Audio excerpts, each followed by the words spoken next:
네, 안녕하십니까. 오늘 말씀은 요엘서 2장 말씀을 읽겠습니다. 요절 말씀은 2장 32절 누구든지 여호와의 이름을 부르는 자는 구원을 얻으리니 이는 나 여호와의 말대로 시온 산과 예루살렘에서 피할 자가 있을 것이며 남는 자 중에서 나 여호와의 이름을 여호와의 부름을 받는 자가 있을 것임이니라. 요엘 2장은 누구든지 여호와의 이름을 부르는 자는 구원을 얻고 여호와의 영이 임한다는 말씀입니다. 시온에서 나팔을 불며 나의 거룩한 산에서 경고의 소리를 질러 이 땅 주민들로 다 떨게 할지니 이는 여호와의 날이 이르게 됨이니라. 이제 임박하였으니 유대는 모든 백성들이 모여야 할 때, 특별한 사건을 알릴 때, 전쟁이 일어났을 때 나팔을 불었습니다. 이 본문은 전쟁을 일으키기 위해서 나팔을 부르라는 의미이지만 하나님 편에서는 회개하라는 의미의 나팔입니다. 장차 임할 하나님의 심판은 이 메뚜기 제왕과는 비교가 되지 않는 무시무시한 심판이 될 것입니다. 그날이 임하면 모든 것이 쑥대밭이 되고 쫓토화가 됩니다. 때문에 이 경고의 나팔을 들었다면 빨리 기도의 자리, 회개의 자리로 나가야 한다는 것입니다. 마치 우리 몸이 아프면 조그만한 통증의 신호가 있으면 어, 이 통증은 더 큰 고통이 올 수 있기 때문에 우리에게 경고의 나팔 소리와도 같습니다. 이 아픈 부위를 빨리 치료하면 고통 속에서 자유함을 얻게 됩니다. 이처럼 우리가 하나님과의 바른 관계성에 문제가 있을 때 성령님께서는 들려주시는 경고의 소리가 있는데 에, 에, 우리가 잘 캐치를 해서 빨리 엎드려 주님께 나아가 회개할 때 주님의 은혜를 덧입게 된다는 것입니다. 그럼 심판의 날, 전쟁의 날이 얼마나 끔찍합니까? 이 곧 어둡고 캄캄한 날이요, 짙은 구름이 덮인 날이라 새벽빛이 산 꼭대기에 덮인 것과 같으니 이는 많고 강한 백성이 이르렀습니다. 이와 같은 것이 옛날에도 없었고 이후에도 대대에 없을 전무후무한 무시무시한 심판의 날이 될 거라는 것입니다. 참 불이 그들의 앞을 사르며 불꽃이 그들의 뒤를 태우니 그들의 예전의 땅은 에덴 동산 같았으나 심판의 날에는 그들의 나중의 땅은 황폐한 들 같으니 그것을 피할 자가 없도다. 요엘은 심판의 날 엄청난 대적들이 몰려오는 것처럼 마치 셀 수 없는 메뚜기 떼가 온 하늘을 어둡게 덮은 것처럼 몰려온다는 것입니다. 그리고 이 메뚜기 떼가 올라와서 곡식이 하나도 남지 않는 것처럼 마치 다 불타버린 것처럼 참혹하고 황폐하게 될 것이라는 것입니다. 여호와의 날에 임할 대적들이 얼마나 무시무시합니까?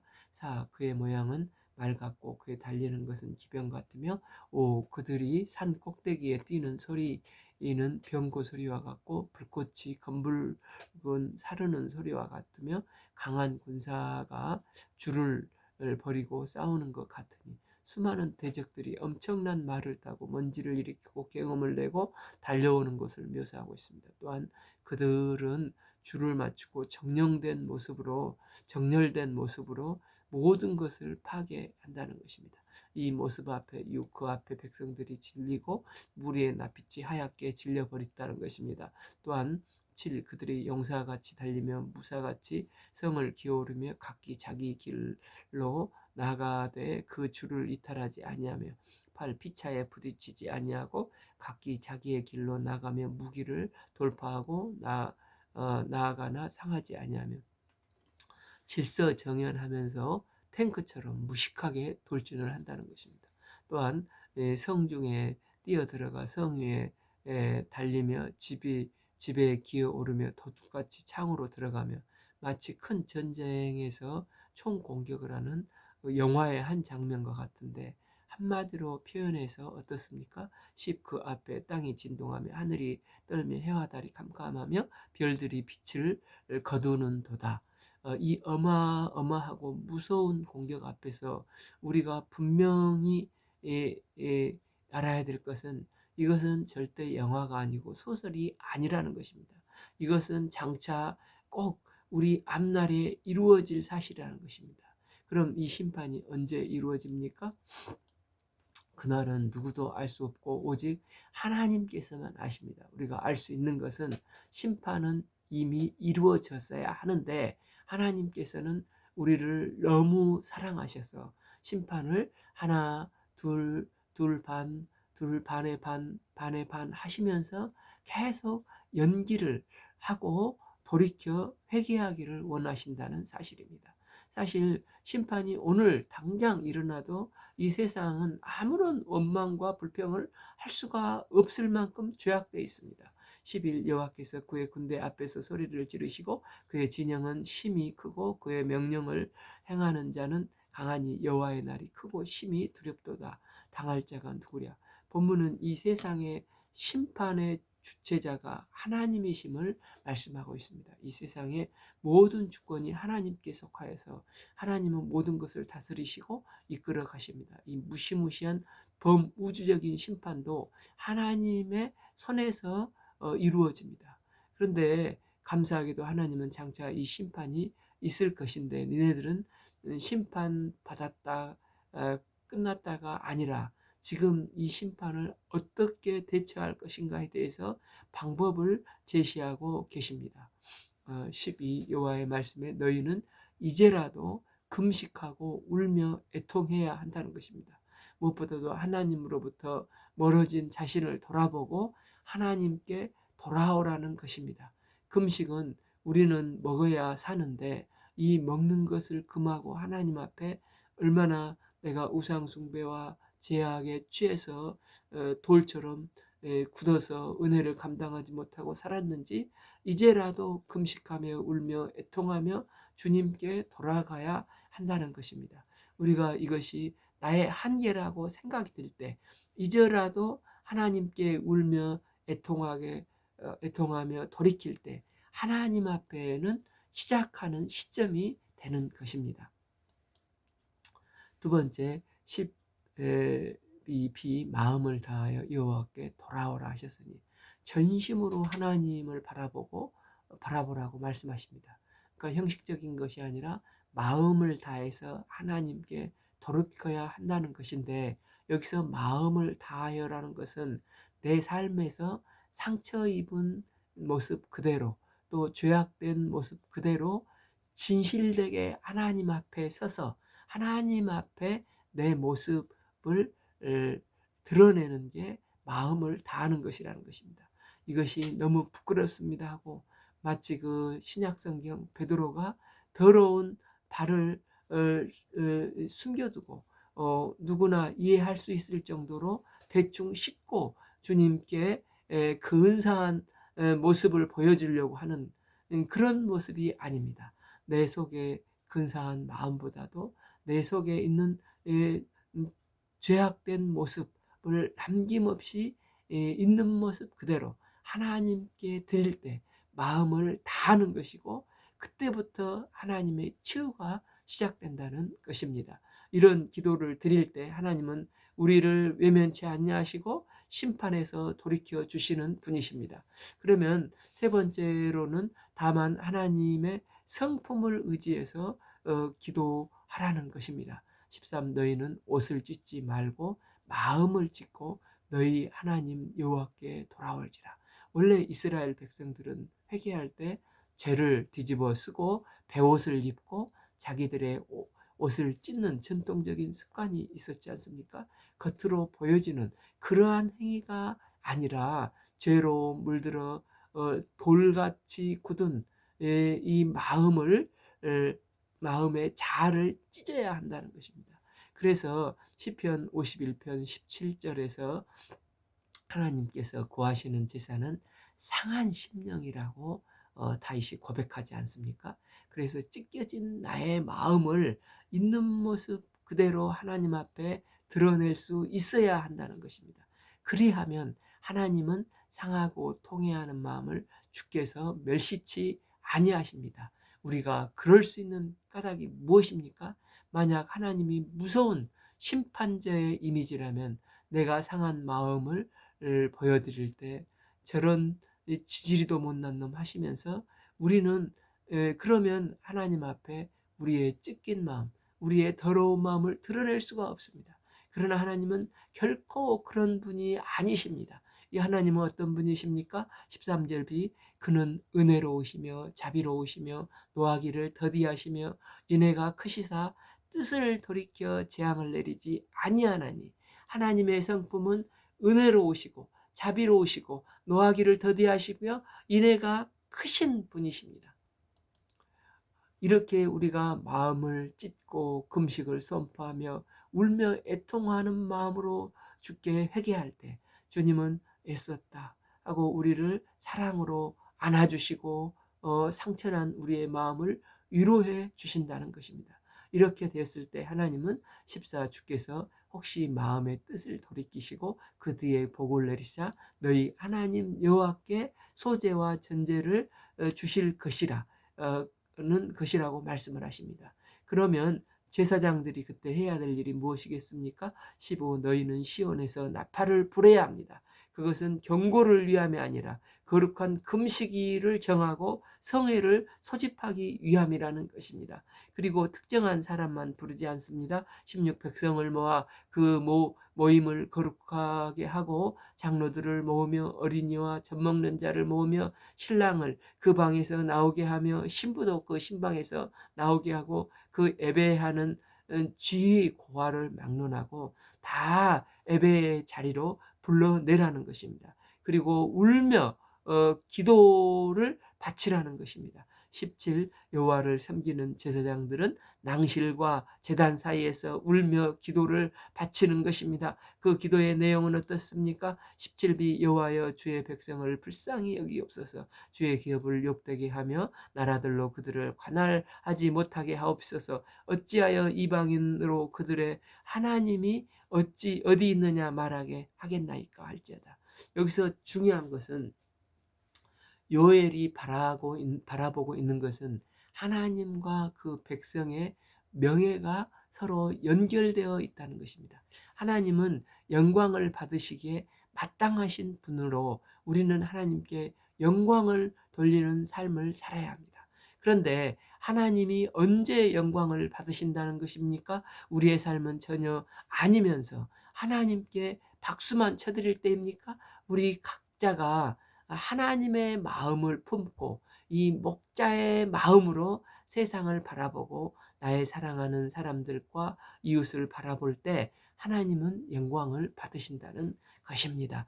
곧 중요한 것은 하나님이 우리에게 심어주신 하나님의 형상을 따라 우리의 삶에서 하나님의 마음으로 이웃을 대할 때 하나님은 그것을 영광을 받으시는 것입니다. 이제 하나님은 은혜의 세계가 열리는 삶에 대해서 말씀을 하십니다. 18 그때 여호와께서 자기의 땅을 극진히 사랑하시어 그의 백성을 불쌍히 여기실 것이라. 하나님은 하나님이 그 땅의 주인이신데 지금까지 백성들이 죄로 인해서 하나님께서 맡겨주신 이 땅에서 수많은 범죄를 했습니다. 그런데 어떤 범죄를 저질렀다 할지라도 금식하며 울며 회개하고 진실되게 돌이킬 때 하나님은 이런 자를 자기 백성으로 삼으시고 극진히 사랑하시고 불쌍히 여기사 은혜를 받아주시고 변함없이 축복을 해주신다는 것입니다. 우리가 믿는 하나님은 철학자들의 하나님 또 논리적인 하나님이 결코 아니십니다. 하나님은 아브라함의 하나님이시고 이삭의 하나님이시고 야곱의 하나님으로 산자의 하나님, 논리를 통해 증명할 수 있는 하나님이기보다는 우리의 삶을 통해서 인격적으로 경험적으로 인식해가는 하나님이시라는 것입니다.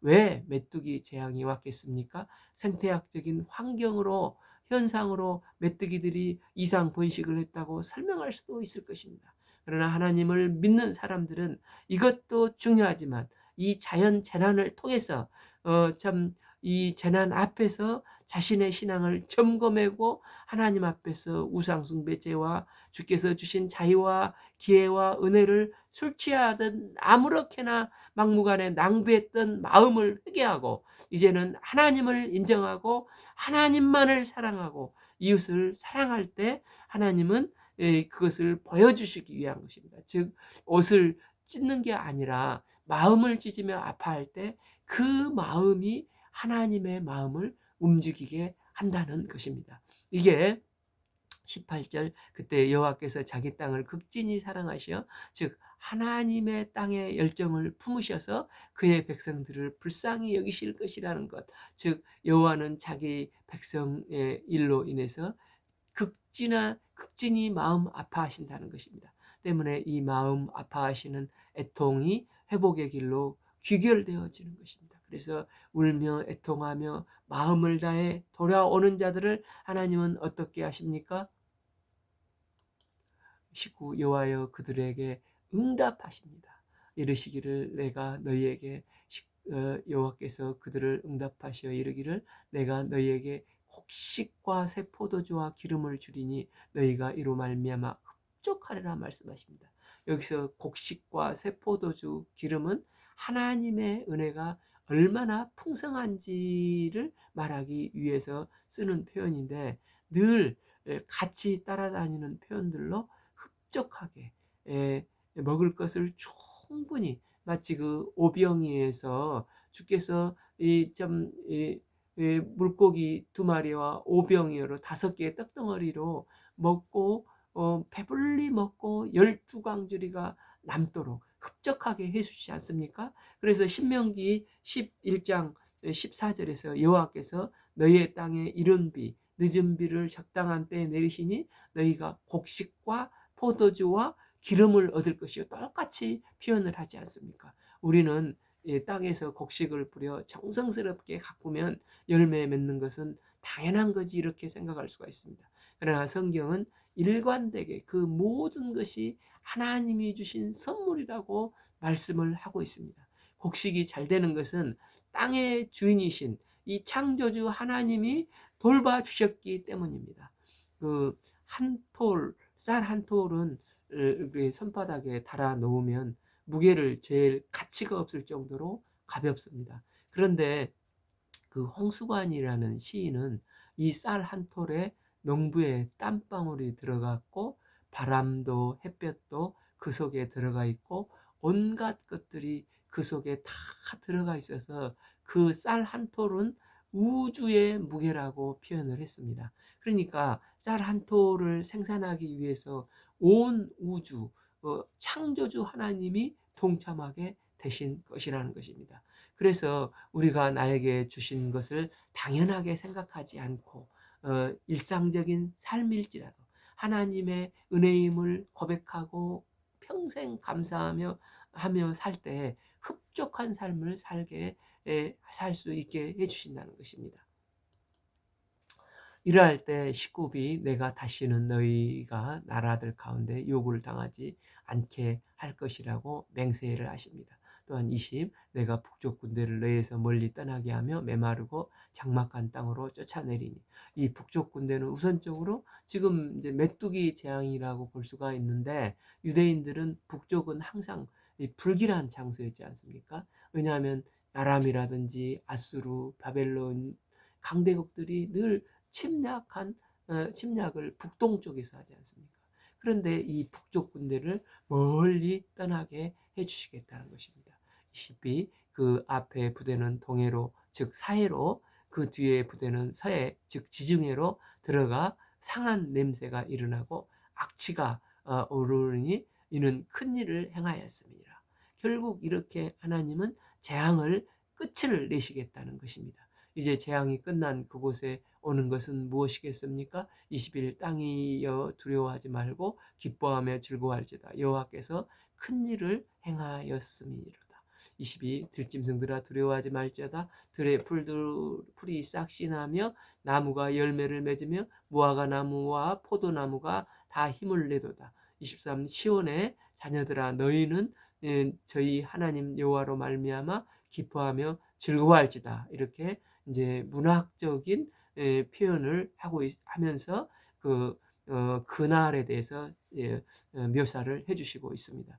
여기서 여호와로 기뻐하고 즐거워할 대상이 21절은 땅이고 22절은 들짐승, 포도, 무화과나무, 또 23절은 시온의 자녀들인데 다 너희 하나님 여호와의 긍휼로 말미암아 기뻐하며 즐거워하게 된다는 것입니다.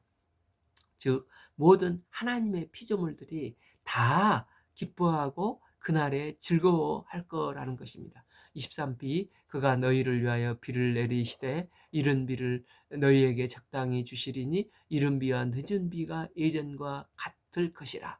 이 팔레스타인 지방에는 이른 비는 이 가을에 땅이 촉촉히 적시면 싹시 나고, 이제 우리와는 반대죠. 곡식이 잘 그렇게 해서 자라는데, 또 늦은 비는 다음 해 이제 4월 봄에 곡식이 여물고 과일이 풍성한 열매를 맺을 수 있도록 적절하게 수분을 공급해 주시는 비입니다.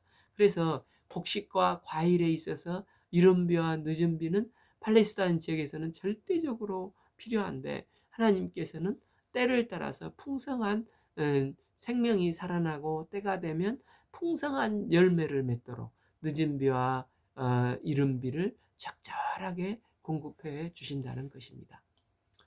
그런 하나님의 은총으로 말미암아 24 마당에서는 밀이 가득 차고 독에는 새 포도주와 기름이 넘치도록 부어주시겠다는 것입니다. 또한 25 내가 전에 너희에게 보낸 큰 군대 곧 메뚜기와 느치와 황충과 파충이와 먹는 햇수로 너희에게 갚아 주시겠다고, 즉 메뚜기 때로 황폐되었던 것을 다 복구시킬 뿐만 아니라 부족한 것을 다 충족시켜 주시겠다는 것입니다. 26 너희는 먹되 풍족히 먹고 너희는 놀라운 일을 행하시겠다는 것입니다. 하나님께서 이렇게 은혜로 새로 은혜의 세계로 인도하셔서 다시 풍성하게 될 때 찬송이 나올 수밖에 없지 않겠습니까? 그래서 그들은 26 너희 하나님 여호와의 이름을 찬송할 것이라. 내 백성이 영원히 수치를 당하지 아니하리라. 27 그런즉 내가 이스라엘 가운데 있어서 너희 하나님 여호와가 되고 다른 이가 없는 줄을 너희가 알 것이라. 내 백성이 영원히 수치를 당하지 아니하리라. 하나님의 백성으로 이름을 받고 있었는데 타락한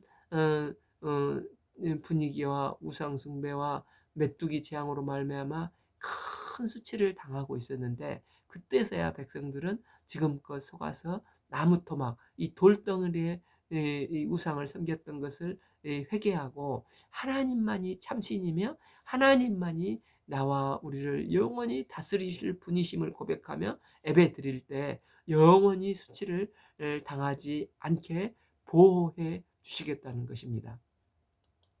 하나님은 시내산에서 하나님과 그의 백성 사이에 언약을 맺으실 때 레위기 26장 12절 나는 너희 중에 행하여 너희 하나님이 되고 너희는 내 백성이 될 것이라 말씀을 하셨습니다. 언약 백성이 되는 것은 하나님의 돌보심 가운데 있다고 할 수 있고, 이 하나님의 돌보심이 지속되는 한 더 이상 수치를 겪지 않는 삶을 살게 되는 것을 말하고 있습니다. 우리 하나님은 수치를 벗겨주시는 하나님이십니다. 우리가 살다 보면은 수치를 자아내는 일들이 적지 않게 있습니다. 그 낙인 찍기를 통해서 비정상적인 사람으로 상대방을 만들어 버리려고 합니다. 그래서 그 섹스피어가 인류 문학에 무한한 공헌을 했지만 섹스피어 때문에 또한 편견이 더 깊어진 경우도 있습니다. 이 베니스 상인의 사일록 하면은 아주 이기적이고 욕심 많은 유대인으로 낙인을 찍어버렸지 않습니까? 그래서 그 저기 유대인 하면은 인색하고 고리 대금 업자의 대명사가 되었습니다. 그 왕따 문화도 이렇듯 군사 시절 또 대학생들도 팬티만 입혀가지고 수치심을 주고 빨갱이로 몰아버려서 극한 수치심에 집어넣지 않습니까? 그런데 이상하게 이런 이야기를 자주 듣다 보면은 아니야, 저 사람은 그럴 리가 없어 하면서도 마음 한구석에는 혹시 정말 그럴지도 몰라. 이렇게 점점 마음이 설깃해지는 것입니다. 이렇게 특정 사람이나 집단을 비정상적인 사람으로 낙인을 찍으면 그들을 배제의 대상, 혐오의 대상으로 만들어 버리는데, 그 대신 내가 정상적인 사람으로 인정을 받는다고 착각을 하는 이 허약한 마음의 표시라고 하는 것입니다. 그러니까 누군가에게 수치를 안겨주려는 심리, 그 뒤에 진정 자기를 속이고 자기를 숨기고 싶은 이 그림자가 있는데, 이것을 그 칼 융이라는 심리학자는 이런 것을 그림자론이라고 한다고 합니다. 때문에 내가 어떤 사람을 보고 지나칠 정도로 화를 내고 무시하며 낙인을 찍고 수치심을 심고자 하는 것은 사실은 그 사람의 모습 속에 숨겨져 있는 자신의 모습을 보기 때문이라는 것입니다. 그런데 하나님은 그의 백성들에게 수치를 다 없애주신다고 말씀을 하십니다.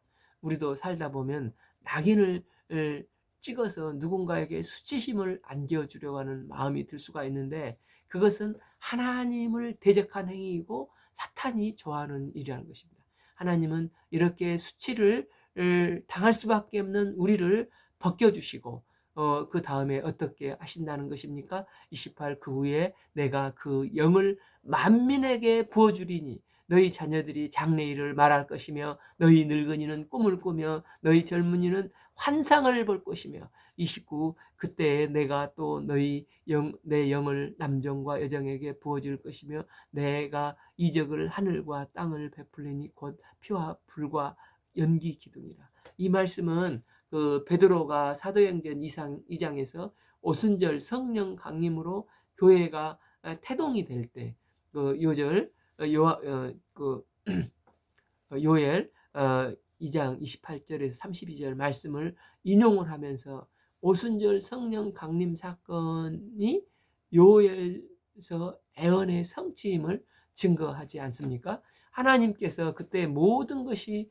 회복되었을 때 하나님을 경험해서 알게 되었지 않습니까? 이때 하나님의 영을 부어주시는데 개인적일 뿐만 아니라 남녀노소 상하 고하를 막론하고 모든 만민에게 하나님의 영을 부어주신다는 것입니다. 보통 카리스마 운동을 하는 사람은 자기가 특별한 영을 받았다고 주장을 하면서 사람들에게 자기를 근사하게 포장을 하려고 합니다. 그런데 하나님은 요엘을 통해서 하나님의 영은 불어오는 바람이 그 대상을 가리지 않고 만민에게 누구에게나 보편적으로 주어지신다는 것입니다. 그 당시 종들은 주인에게 종속되었고 인권이 전혀 인정받지 못했지 않습니까? 그런 종에게까지 이 하나님의 형상을 닮은 인간에게 이 만민에게 여호와 영이 임하게 누구에게든지 믿는 자에게 부어주신다는 것입니다. 때문에 하나님의 영은 특정한 사람이 독점할 수가 없습니다. 민수기 11장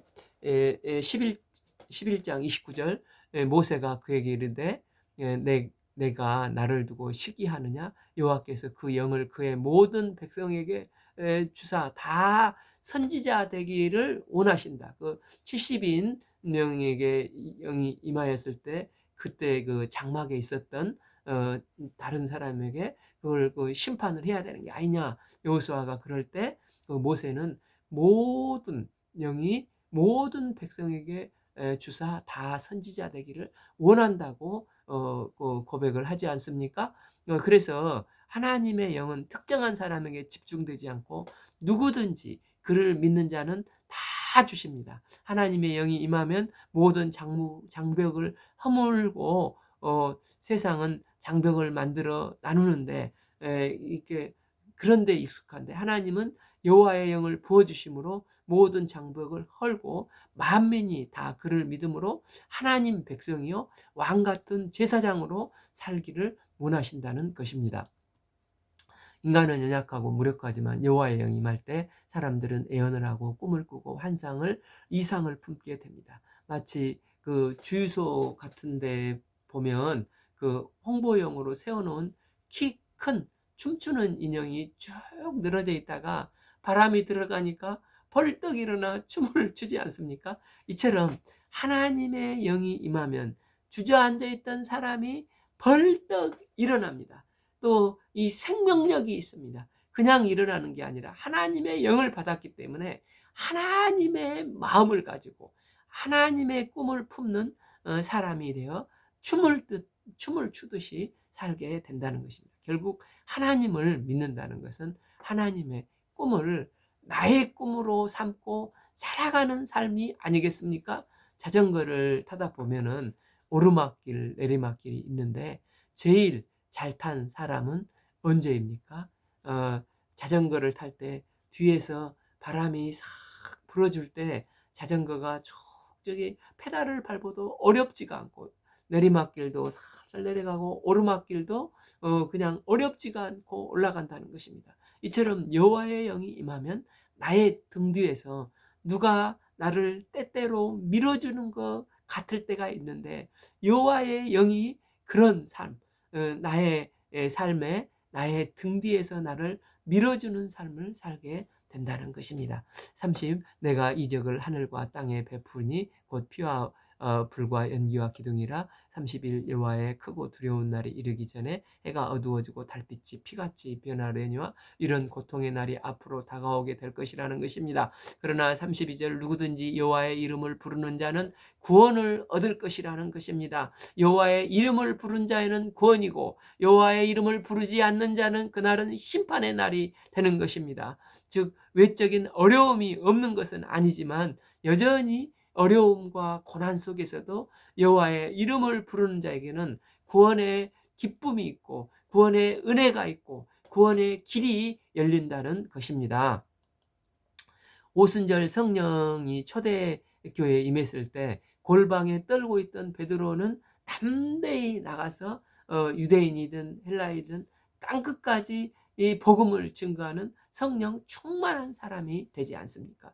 진짜 하나님의 백성은 그래서 혈통이 아니라 누구든지 여호와의 이름을 부르고 하나님께 대한 신앙이 있는 자가 하나님의 백성이라는 것입니다.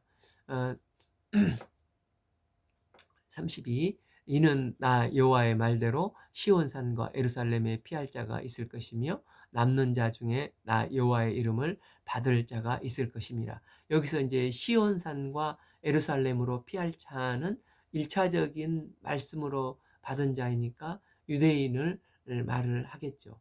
그런데 또 남는 자 중에 여호와의 부름을 받는 자가 있을 것이니라 했습니다. 이 남는 자는 누구이겠습니까? 아모스서 9장 11절 그날에 내가 다윗의 무너진 장막을 일으키고 그것들의 틈을 막으며 그 허물진 것을 일으켜서 옛적 같이 세우고 이 말씀이 있는데 여기에서 그날에 여호와의 날을 말하는데 그날에 하나님께서 약속된 메시아를 보내사 다윗의 무너진 장막을 일으키실 거라는 것입니다. 이 언약하신 대로 예수님은 이 땅에 성육신으로 오셔서 다윗의 무너진 이 장막을 세우셨습니다. 그래서 예수님이 뭐라고 말씀하십니까? 요한복음 2장 19절 예수께서 대답하여 이르시되 너희가 이 성전을 헐라 내가 사흘 동안에 일으키리라. 예수님은 이 땅에 오셔서 다윗의 천막을 일으키시는 것은 십자가와 부활의 복음으로 그리스도의 몸된 교회를 세우시는 것이었습니다. 아모스 9장 11절 그날에 내가 다윗의 무너진 장막을 일으키고 그것들이 틈을 막으며 그 허물진 것을 일으켜 옛적같이 세우고 그리고 그 안에 남는 자들이 돌아오게 되는데 이스라엘 시온에 남는 자들이 있지만 또 누가 있는 것입니까? 아모스 이제 그 11장 9장 12절에서 그들이 에돔의 남는 자와 내 이름으로 일컫는 만국을 기업으로 얻게 하리라. 이 일을 행하시는 여호는 여호와의 말씀이니라. 그러니까 에돔이나 모압 여인 룻이나 가나안 여인 라합은 다 어, 어, 이스라엘에게 원수 같은 이방인이었습니다. 그러나 비록 그가 에도민이라 할지라도 주의 이름을 부르는 자가 생길 것이라는 것입니다. 그런 자는 비록 혈통적으로 룻은